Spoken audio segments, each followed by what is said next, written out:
How's the adjustment to the virtual off season been, and how do you think that the guys that you're trying to coach via Zoom or Microsoft Teams have been adjusting to it? I think obviously the learning aspect of it's been very good. It's challenged me as a coach. I think as a staff, we've found ways, multiple platforms and new platforms that we can utilize and use to have these guys keyed in and dialed up and sharing screens, and feels like we're in the same meeting room. Honestly, we've been able to unmute mics just like we're doing here and call on players and all those same aspects and tools that we use to engage them in meetings. And it's been very beneficial, honestly. Chase, especially for special teams, how hard is it to evaluate guys and what you need from them in a virtual setting? Obviously, you're not getting the physical nature of it, right? I mean, we've all evaluated either the players that were already on our roster or players that are, coming from other teams. I've watched them all play, watched pretty much every rep that they've done, and, kind of have an idea of their football playing styles, right? And so now it becomes about the mind and about the intent to detail, and that comes in the answers of our quiz questions and the guys who are willingness to pop in and lead and make communication calls as a personal protector on punt, take a lead in a meeting room. Those things you can evaluate, and I think that's been good for us as well. I don't know exactly what he was going to ask, but I did hear the name Graham in there, so I assume it's going to relate to Graham Gano's health, and maybe you could update us on how he's feeling and how you kind of see that that battle with Joey Sly happening. Sorry, Joe, if you're back. No, yeah, I mean, obviously, I get updates from our trainer. He's been able to go in the facility, with the ruling of the injured players being able to go in. So he's been back in there, and he's been kicking well. I've been getting updates from Kevin, and just everything's been going well. His rehab's been going really, really well, and I guess he kicked today. And, the battle as far as that's concerned, I mean, in reality, we're in a very, very blessed situation because we got two very capable kickers with really talented legs. And, there's plenty of teams around the NFL right now that'd be very excited to have the competition we have going. And, but at the biggest part, right, I haven't seen him kick or anything. We're just working on this off-season program. Like, we're just trying to finish this strong. Hey, Chase, it's Jason Brown with Spectrum News, and you touched on how you guys are handling the virtual meetings. As far as the physical workouts are concerned, I know these guys are grown men. They can do whatever they want, but when you see some players in the NFL who are testing positive, have you had to try and help these guys from a guideline standpoint, how to physically work out but still stay, safe and socially distant? No, I mean, that's not my role. I think our training staff has done an excellent job of educating them on the proper protocols and things they can do, and obviously the following guidelines of the NFL and not coming into the facility and those type of things. So there's not really anything that I can give them more than our trainers and the guys who are qualified to give them the information. Fair enough. Thanks, bud. Yep. Hey, Chase, you kind of touched on this and hope you're doing well, but how do you judge a kicking competition? Obviously, it can't really happen, I guess, till training camp, but how are you kind of approaching that this season with not having as much time with them as usual?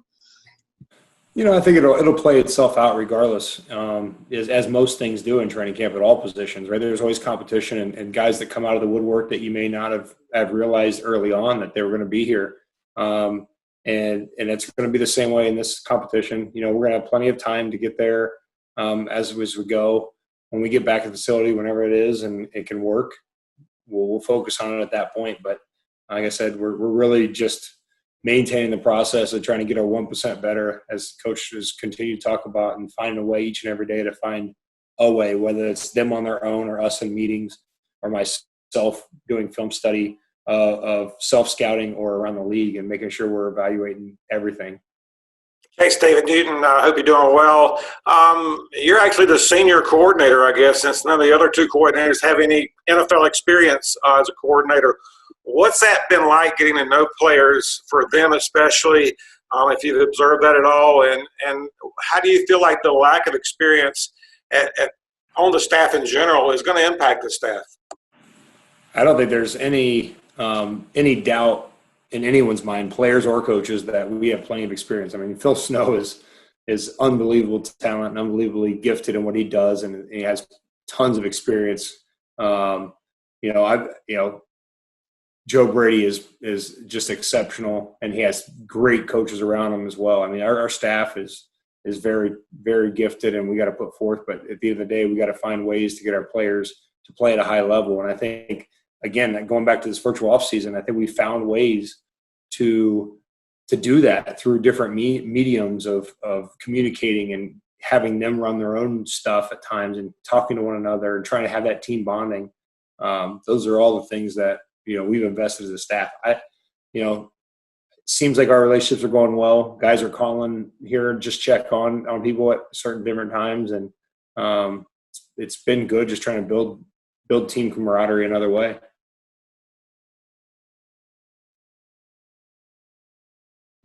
In terms of the new coaching regime, has Matt Rule come in with sort of things he wants to change on special teams, or is it more a matter of doing the same things you've done before but working to get better at them?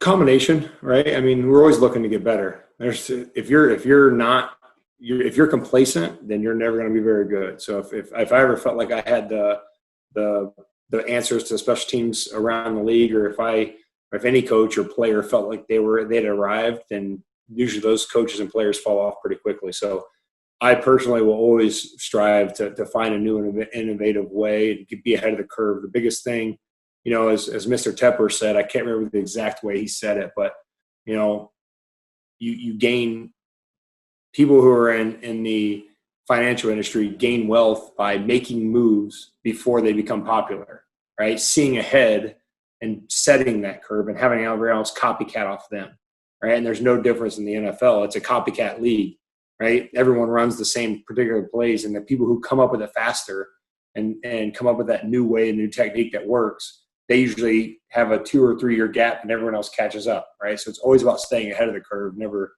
being complacent with it. Just following on from that, have obviously Matt Rule and the rest, most of the coaching staff have come from college. Are there things that they are looking to bring from either from college or from things that they've thought about that are particularly different from things you've run before, or is it largely just about tweaking? We haven't gotten too much into all that kind of stuff as far as scheduling, and I don't know exactly what you're talking about, but I mean, there's not like we're going to reinvent the wheel, but we're looking to improve, just as we were this entire offseason of what platform of social media or of team meetings we used with these different calls that we can get multiple people on a call. Like, what's the best solution? Same way with testing and the apps that we can use and getting players the information, right? We never just said, oh, this is what everyone uses, we're going to do it. And I mean, between Coach and Sean Padden and Los and Brian Porter and Mike Anderson, I mean, they're on it. Like, our football ops department is out in front and setting the curve and what else we can improve around the facility. It's not just, I can't say it's one thing. We're just trying to get better at everything, really. Chase, what player can you just not wait to see on the field and what he can do with a gunner or a returner or what? There's so many of them, man. There, as you know, there's a decent amount of turnover, and obviously we haven't got to see them. So there's a lot of players that I'm interested in to see, guys that have been here, guys that may have not gotten that full chance last year, or guys that are coming from other teams, and obviously the draft class haven't seen an NFL setting. So there's so many guys that I'm excited about the guys that we have, the guys that we brought in, and the talent we've surrounded ourselves with. Chase, going off that, how excited are you to have Pharoh Cooper and maybe more consistency at that returner spot than last year? Definitely. I think he's proven, he's shown himself. Obviously, he's a talented returner and receiver, right? And so, we have him back there. We have other guys that can go. I mean, we have, DJ Moore can still return. Christian McCaffrey can still return. We got guys, right? We got guys around. We got young guys that can return. So it'll be that's again another exciting part is all these returners that have capabilities and talent to do it. Chase, you mentioned – Try this again. Go ahead, Joe. Can you hear me okay? I got you now. Hey, just you mentioned Joe Brady a couple minutes ago. You were pretty young when you got into coaching, just not quite as young as he is, but just wondered what your initial impressions were of him. I know you haven't been around an office with him, but your early impressions of Joe Brady. Yeah, well, we were together a little bit before we got shut down, and as well as the Senior Bowl and Combine and stuff, and talked a lot of football at those places. So he's just a football mind. I mean, he's always working. He's constantly improving. He's always looking for things. That's to me the age and all that kind of stuff is relative, right? It's about how many hours you put in the detail in your preparation and your ability to communicate with others and get the most out of other people, right? So, and I think he has all those checks every box. I don't want to speak out of turn, but I think everyone in the building is excited that we have him here, no doubt about it.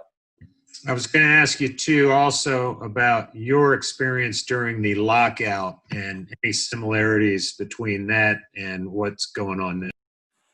Yeah, I mean, there's definitely some similarities. I actually spoke with some of the players about it in an off setting in another meeting, but we had very similar. The only difference, I mean, they're ahead of where we were in the lockout year, and that's what I was trying to give them the information for that, because there's not very many guys on our team that went through the lockout.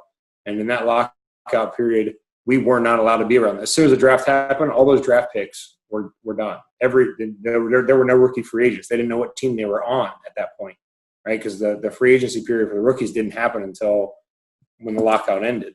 And so all those undrafted free agents and all those rookie free agents are way ahead of the curve, because they have all the information. And they've been able to spend the extra meetings and everything else with us, even if it's virtual. They've been able to really dive in and learn the mental part of the game instead of just worrying about some of the physical stuff. So I think as far as that standpoint, they're ahead of the curve. And then, some other things that will come in, and, there's guys trying to get together to create team bonding and to create group chemistry and offense, defense, special teams, whatever it is. There's going to be different things that will take place, just as they do every offseason, where the teams get together and players organize activities on their own. And, I don't know what it looks like, but that's no different than the lockout year last year or this year. There's guys trying to get together. Chase, do you feel like Coach Rule has almost like a particular affinity for special teams? He was special teams coordinator at Western Carolina. He has mentioned it multiple times kind of in the lead up over the offseason about how special teams is very important to him. Where do you think that comes from, and how has he kind of shown that thus far? I think number one, time commitment is the way to show it. I think he's demanded the players. I shouldn't say demand, that's probably a bad word, but like he has shown through his words and his time commitment and his process of and even his team meetings talking about special teams and being and showing clips and doing how things correlate to special teams offense and defense. And that doesn't always happen, right? And so when you look at that and just the meetings he's had with me, I mean, like I said, the interview process was multiple tiered interview. And you could tell he knew what he was doing. You could tell he knew what the verbiage was and that he was into it. And obviously bringing Ed Foley along as well. Again, another coach has been around and coached it and had great success. And, there's just so much knowledge in that group, and they're going to give the devoted attention and time and practice and preparation. And he's going to demand that we be great, right? It's not a transition. It's a big time football play that can change ball games. I know you, to take you back to your playing days, you were in a linebacker room with Luke Kuechly, just retired. Now he's going to be a pro scout for you guys. Any like favorite Luke Kuechly memories that you have from your time when you were playing next to him? I mean, shoot, all of them. Yeah, I mean, the guy's just amazing. I'm excited for him. I was happy that he retired. I was happy for his health and happy for just him and moving forward in his career. I think, have him join our staff and the amount of knowledge he has and the understanding of football in general that he can help. I mean, whether that's in the scouting department or with the coaches or with the players just being around him, there's so much knowledge and information that he has that he can give them. and he's going to be a big asset for all of us. I know we've already talked a number of times since he got officially on as a scout, and so pretty excited about it. Just one of the all-time human beings. I mean, as you guys all know, you guys dealt with him for a long time. One of the best human beings you've ever been around. Chase, what are going to be some of the unique? I mean, you've been on. It wasn't that long ago you were on the other side of this, but as a player coming in with such a short ramp-up period, more than likely, obviously soft tissue type stuff with your body. But what other unique challenges are you telling your guys to prepare for? I mean, I don't know that it's much different. There's, when I came into the NFL as a player in 2005, I was undrafted, and I didn't get to go to mini camps or OTAs or anything. I had no idea the playbook. Day one of training camp was my first day. So it's not any different. It's happened before. Players have control over, they're going to get a certain number of opportunities, and it may not all be exactly the same number, but they're going to get an opportunity, and they just got to make the most of them. If you keep doing that time after time, you're going to get more. You're going to earn more opportunities, and that's kind of the biggest thing I've been telling them is, like, continue to make sure that you're earning your opportunities as you move forward.